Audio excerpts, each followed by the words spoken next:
లేటెస్ట్‌గా actors union, eighties actors union జరిగింది. అది ప్రతి సంవత్సరం జరుగుతూనే ఉంటది. ఎక్కువగా చిరంజీవి గారు కంపల్సరీగా ఉంటారు. వెంకటేష్ గారు, ఇలా సురేష్ గారు ఇలా అందరూ ఉంటారు. ఓకే. కానీ, కానీ 80స్ యాక్టర్స్ అప్పటికి, ఇప్పటికి చాలా చేంజ్ అయిపోయారు. ఓకే. అంటే మేకప్‌లు అన్నీ కామనే గానీ, ఇక్కడ వాళ్ళ కెరీర్ ఏ విధంగా మారిందో తెలుసుకుందాం. అక్కడ ఆ కెరీర్‌లో ఉన్న నలుగురు ప్రెజెంట్ హీరోలుగా కొనసాగుతున్నారు. ఓకే. ఫర్ ఎగ్జాంపుల్ ఇప్పుడు ఆహ్, అంతకుముందు వీళ్ళందరూ ఒకేసారి స్టార్ట్ అయ్యారు కదా! 80 70 ఎండింగుల్లో. సో, చిరంజీవి గారు, వీళ్ళ బాలకృష్ణ గారు, వెంకటేష్ గారు, నాగార్జున గారు, అలాగే ఇంకా మిగతా యాక్టర్స్ భానుచంద్ర గారు, సుమన్ గారు, ఇలా చాలామంది హీరోస్ ఉన్నారు.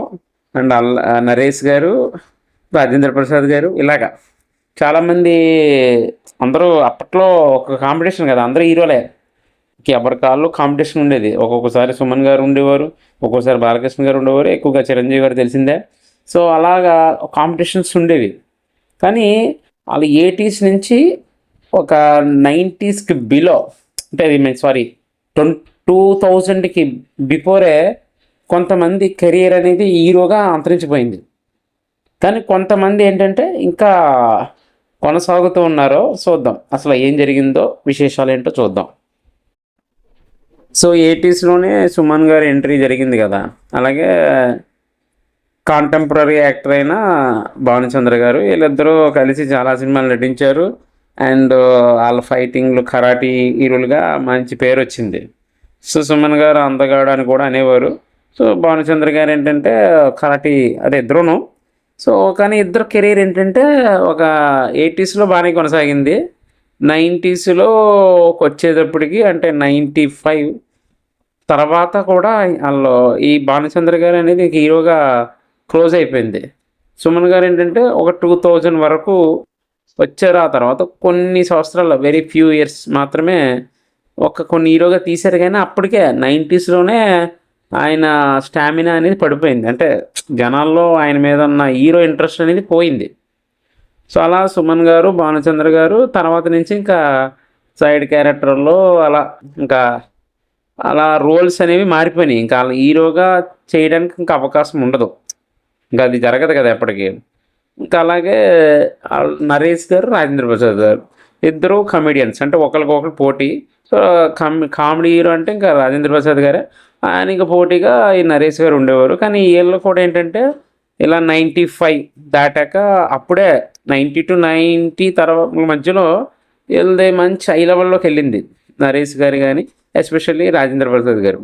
కానీ తర్వాత మళ్ళీ 2000కి ముందే ఆళ్ళది నెమ్మదిగా డౌన్‌ఫాల్ అయింది. ఇంకా 2000 దాటక ముందే ఆళ్ళ అదే హీరో క్యారెక్టర్‌గా ఆళ్ళది పతనం అయిపోయింది. ఇంకా అక్కడి నుంచి నార్మల్ క్యారెక్టర్స్ చేసుకుంటూ ఇంక ముందుకు జరగడం జరిగింది. హీరోగా అయితే ఇంక జరగల.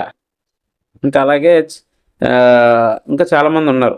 ఇంకా ఆ టైంలో యాక్టర్ సురేష్ గారు. ఆయన కూడా మంచి మంచి సినిమాలు తీసేవారు. హీరోగా నటించేవారు. అలా 'అమ్మోరు' సినిమా కూడా తీశారు. అలాగా ఆయనది బానే ఉంది. కానీ ఎప్పుడైతే 2000కి వచ్చే టైంలో ఓకే. తీశారు. ఇంకా అప్పటికి అలా డౌన్‌ఫాల్ అయిపోయారన్నమాట. ఇంకా అలా 2000కి ముందే డౌన్‌ఫాల్ అయిన వాళ్ళు మాత్రం ఈళ్ళందరూ.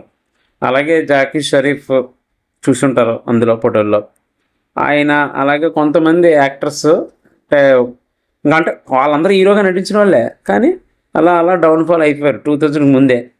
కానీ ఇంకా అదే టైం ఇంకా అక్కడికి రాని వాళ్ళు కూడా చాలామంది ఉన్నారు. ఇప్పుడు 'మోహన్ లాల్' గారు, అలాగే 'బొమ్ముట్టి' గారు, ఇక 'బాలకృష్ణ' గారు ఇక్కడ ఈ నలుగురు ఉన్నారు కదా! 'చిరంజీవి' గారు ఇప్పటికీ ఇంకా కొనసాగుతూనే ఉన్నారు. అంటే ఈళ్ళైతే కెరీర్ అనేది ఇంకా క్లోజ్ కావాల. ఇప్పుడు ఇంకా 'బాలకృష్ణ' గారు అలాగే ఉన్నారు. 'వెంకటేష్' గారు కూడా మొన్న హిట్ కొట్టారు. అద్భుతమైన హిట్. ఇంకా 'నాగార్జున' గారే కొంచెం అది ఒక 2 సినిమాలు మాత్రం మామూలు క్యారెక్టర్‌గా వచ్చేసారు. ఇంకా ఆయన సర్వీస్ అయిపోయిందని అనుకున్నారో ఏమో తెలీదు గానీ, మొత్తానికి వచ్చేసారు. ఇక అలాగే 'మోహన్ లాల్' గారు, 'మమ్ముట్టి' గారైతే ప్రెజెంట్ అక్కడ కెరీర్ కొనసాగిస్తున్నారు. కానీ వీళ్ళు కూడా అసల కెరీర్ ఒక్కో టైంలో ఈ నలుగురు కూడా కెరీర్ కొంచెం దెబ్బతింది. ఇప్పుడు 'చిరంజీవి' గారైతే కెరీర్ ఎక్కడ దెబ్బతిందంటే ఇప్పుడైతే 'ఘరానా మొగుడు' తర్వాత ఇండస్ట్రీ తర్వాత ముఠా మేస్త్రి కూడా అద్భుతమైన హిట్ కొట్టారు. ఆ తర్వాత నుంచి ఇంకా అయిపోయింది చరిత్ర అనుకున్నారు. ఎందుకంటే వరుసగా డౌన్ఫాల్ అవ్వడం జరిగింది. మళ్ళీ హిట్లర్తో లేచి మళ్ళీ పైకి వచ్చారు. ఆ తర్వాత మళ్ళీ శ్రీ మంజునాథ ఏదో సినిమాలు తీశారు, అదే అన్నయ్య తర్వాత. ఆ తర్వాత మళ్ళీ పతనం కొనసాగిందని మళ్ళీ ఇందిరాతో పైకి లేచారు, ఠాగూర్తో ఇంకా పైకి లేచారు. మళ్ళీ ఆ తర్వాత మళ్ళీ పతనం అయిపోయారు. ఆ పతనం అయిపోయిన తర్వాత మళ్ళీ రాజకీయాల్లోకి వెళ్ళారు. రాజకీయాల్లో కూడా తెలిసిందేగా. తర్వాత మళ్ళీ వచ్చి మళ్ళీ అద్భుతమైన హిట్ కొట్టారు. ఇంకేముంది అనుకున్నారు, మళ్ళీ ఇప్పుడు అదేంటి బోలా శంకర్తో పతనంలో ఉన్నారు. మళ్ళీ చూద్దాం ఏమవుద్దాం. ఇంకా అలాగే బాలకృష్ణ గారు కూడా చెప్పక్కర్లేదు. ఆయన ఎప్పుడైతే లక్ష్మీ నరసింహ సినిమా తర్వాత ఆయన పతనం మరీ బాగా దారుణం అయిపోయింది. కానీ మళ్ళీ సింహతో ముందుకు లేచారు. ఆ తర్వాత మళ్ళీ తన తండ్రి సినిమా అయిన ఆ సినిమా ఇంకా రోలర్ ఇలాగా బాగా పతనం అయిపోయింది, సర్వీస్ అయిపోయింది అనుకున్నాను. మళ్ళీ అఖండతో ముందుకు లేచారు. అలా ఉంటుంది. ఇంకా అలాగే నాగార్జున గారి కెరీర్ కూడా ఈ మధ్యకాలంలో పెద్దగా ఏం లేదు, మొత్తం క్లోజు. వెంకటేష్ గారు అంటే తెలుగుగా మల్టీ స్టారర్ సినిమాలు తీసుకుంటూ మళ్ళీ అనిల్ రావిపూడి గారి బలంతో ముందుకు రావడం జరిగింది. అదండి స్టోరీ.